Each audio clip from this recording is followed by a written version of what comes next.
Nah, I just programmed that in there. When they're stock, it's like fairly close, but I've got to change like all the. I've got to change a bunch of stuff to trick the torque limiters and shit on the engine. You want to do the Q&A now? Yeah, that's fine.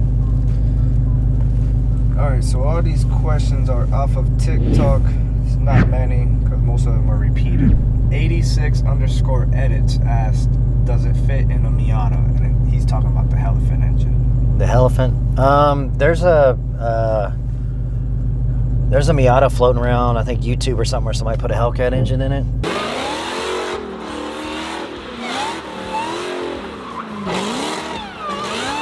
So the Elephant engine's the same like physical size as a Hellcat engine. So yeah, you know, theoretically the Elephant would fit in a Miata. So Lee Kelly 63 asked, why take the engine out of the Demon and not go with a Hellcat or Scat? Doesn't make sense to me. why take the engine out of the Demon? Go with a Hellcat or Scat. Doesn't make sense to me. Well, the Scat Pack, you know, the whole substructure of the car, as far as like the engine oil coolers, transmission cooler, like the whole, you know, the Scat Pack's a lot different than the Hellcat platform, so that wouldn't have made a whole lot of sense. The Hellcat deal, really not like a super good answer. Really, just the owner had a Demon, and then he wanted a Elephant engine in his Demon, so you know, it's pretty much just like what the customer wants. If you got the money for it. Yeah, so I mean the build's gonna be like really extreme. So like we got the Elephant engine and completely disassembled it. So we're not even gonna really use any of the stuff on the Elephant engine. You know, the Elephant engine has a cast aluminum engine block. We're gonna go with a full billet block. We're having new crank, rods, pistons made. It's all super expensive stuff, not realistic for any normal type build. The heads will be aftermarket. It's getting a full billet cased race version supercharger. So I don't know. The guy he's got a lot of money and he just the craziest build. Yeah, it's just. Alright, Future Mortician 1 asks, what is the Future Mortician, isn't that like dead body thing? I guess. What does torque do for a car? What does torque do for a car? Yeah. Okay, so torque is what gets an object moving, and horsepower is what keeps it moving in the most simplistic way. Like, it can get really technical, so just to break it down like the simplest level, like the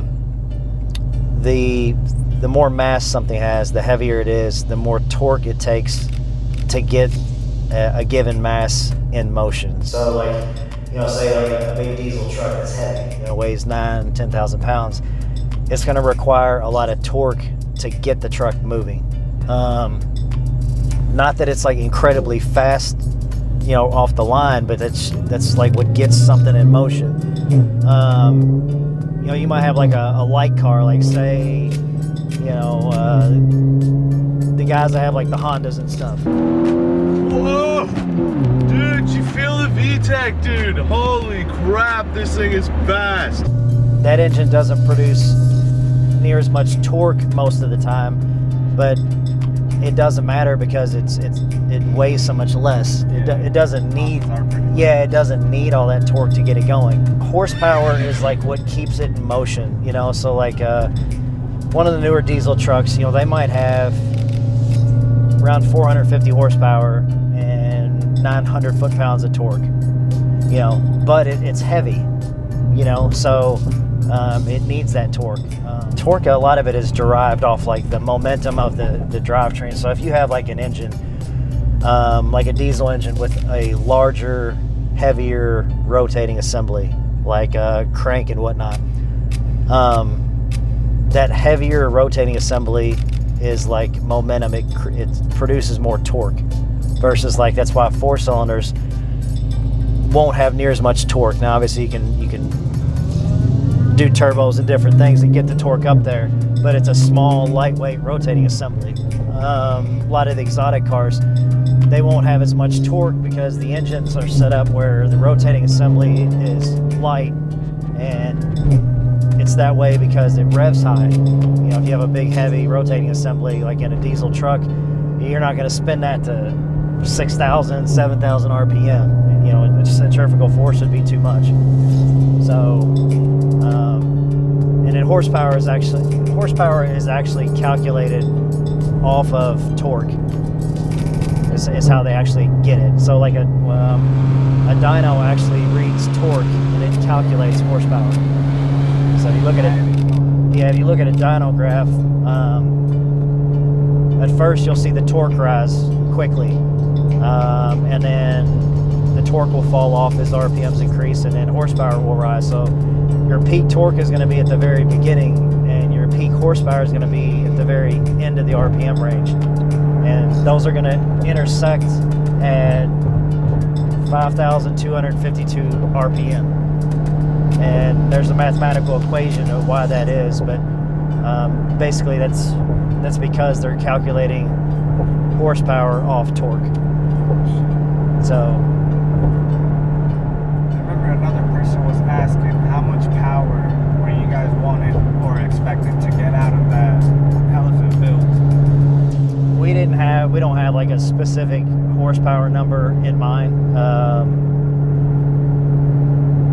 I don't know, really. You know, I mean, with what we're building, it'll be able to handle really, I mean, whatever we want, really. I mean, it'll have, you can do 2,000 horsepower, 2,500 horsepower, it depends on. Now, it's, there's going to be a point where, like, the other components of the car, I mean, it's going to have a complete 4-link rear suspension. It's got a full billet Ford 9-inch differential, had custom made. Actually, I'll be here in a few days so you can take pictures of it. It's having custom axles made. The hubs will all be like titanium hubs with ceramic wheel bearings. So the whole car from front to back will be built to handle, but we don't have like a specific, where we want this much horsepower or whatnot.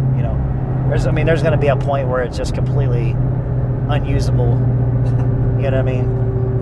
It's like, why add more? Yeah. So the car, obviously, that car is not the most practical project, but the guy that owns the car, he kind of enjoys like improving anything or seeing how good something can be, and like the engineering aspect of something and the build process.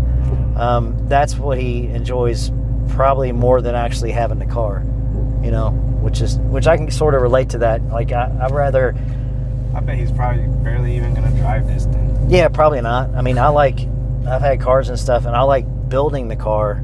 But once I have the car, I mean, like my bike, I never even drive it. Yeah. It's the building part of it, which a lot of guys that build cars, they're like that. They'll build a car, restore one, do a resto mod, and then, they'll get it done and they'll sell it and they'll buy another one. So that's kind of the way this guy is, more or less. Whatever. I think it's fun just because it's something like really different and it's cool to do. It's not all the time and you get to build something like that extreme. So I feel pretty fortunate to have the opportunity to be doing it for him. I can't wait for that test drive. I know that shit's gonna feel crazy. Oh yeah.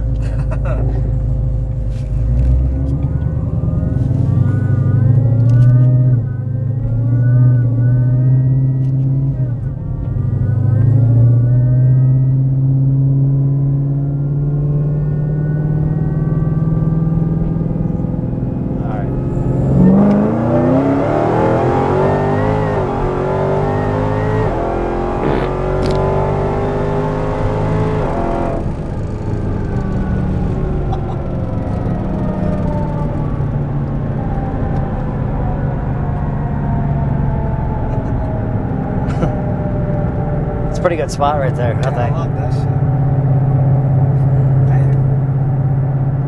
Damn. It's a safe spot, you know, relatively speaking, you know, because it's concrete, which concrete you get way better traction than asphalt. You know, asphalt has oil and stuff in it.